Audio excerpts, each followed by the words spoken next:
are called Beats cabinets. They're actually bass cabinets, and they're single 15 cabinets. They've really given me a lot of use for a long time. They've been great, and I highly recommend people trying 15s with 12s.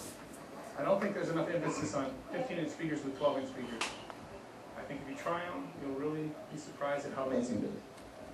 I am.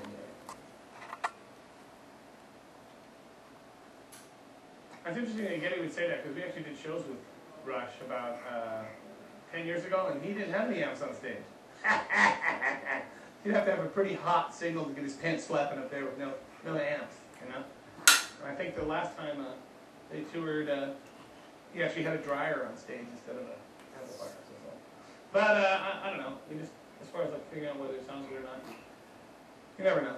You know? I just try to get something that'll work with the dynamics that I'm using, whatever they may be. And things change, you know? I mean, that's okay. That's kind of why I like a variety of different volume controls for the cabinets I'm using. Some nights the 15s are louder than other nights. Some stages resonate really well. And I like playing clubs about this size. It's about 500 capacity. It's a really good place to see a show, and it's a really good place to play a show.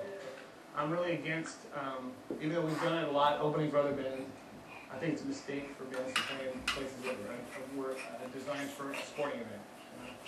I think it's a terrible place to see a show, a terrible place to play a show, but a great place for those bands to make an awful lot of money. And I think that that's the point. It has nothing to do with music, which I think is a shame. You know? I still like playing music. I love playing with the guys that we're with. And I really totally focus on it.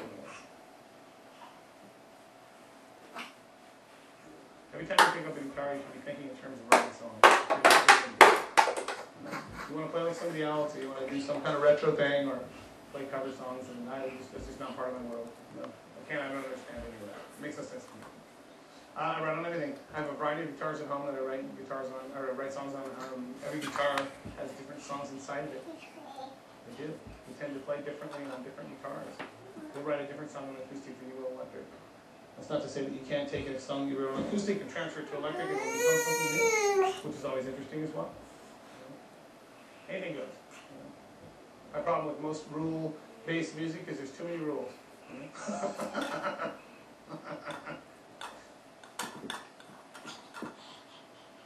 I don't want to be like anybody else. I like the same kind of guitar players most people do, but I don't really want to be one of those people.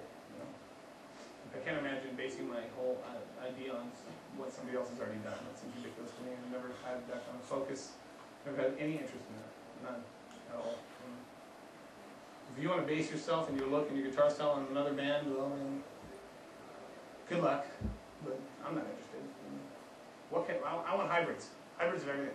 You know. I see a hybrid. We already know what rockabilly sounds like, guys. You know. We already know what heavy metal sounds like. What now? What? You know. People don't have any imagination. They don't have any. You know, what's wrong with crossing black metal with Captain Beefheart? Where's that at? Where's that at? You know. Why don't they do it? Because they're a bunch of idiots. I don't know. What can I say? We're huge music fans, and I'm always looking for things that are going to interest me, and I want young bands to go do it all the time. Rarely happens, but it rarely happens through my entire musical career. So. Once in a while, really shiny little things that come out, and get you excited about music again. But I think, especially now, with people talking about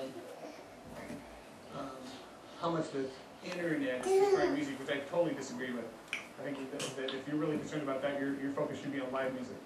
You should get out there and you should play live as much as possible. That's it. You know? Can't get that on the internet, kids. Live bands aren't on the internet. It's a recording. You know? It's nothing like playing live in front of an audience. You know? For the audience and for the band.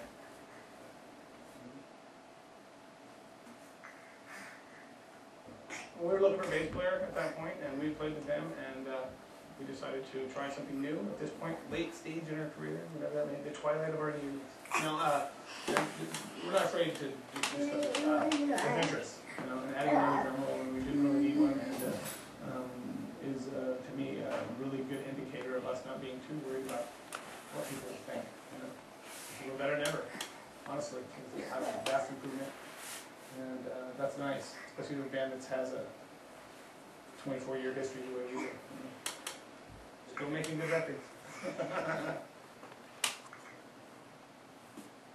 It's different. And so we concentrate on what works under this scenario. You look at older songs, I'm not married to any of that stuff. I mean, it changes, and that's fine. We already have the records. Do something new with that. If the song is live, great. I haven't thought of anything. That's another thing I think people should realize, especially when it comes to the composer type. The type that's heavy on composer. You know, you probably haven't thought of everything. You know, so I try to make sure that I'm not missing something that somebody else could be bringing to the table by being so, by not being open-minded.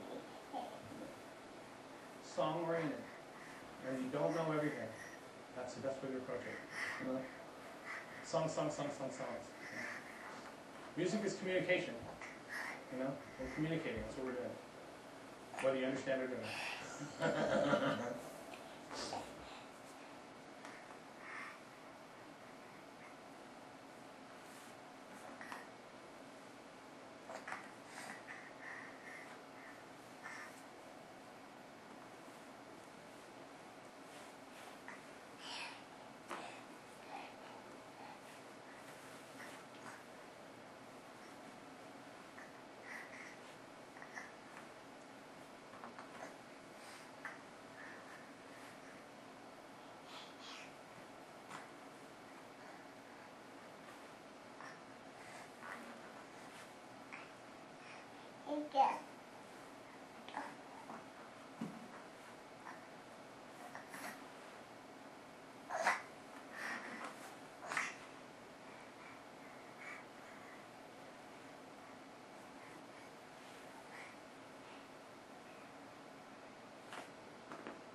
Bye-bye.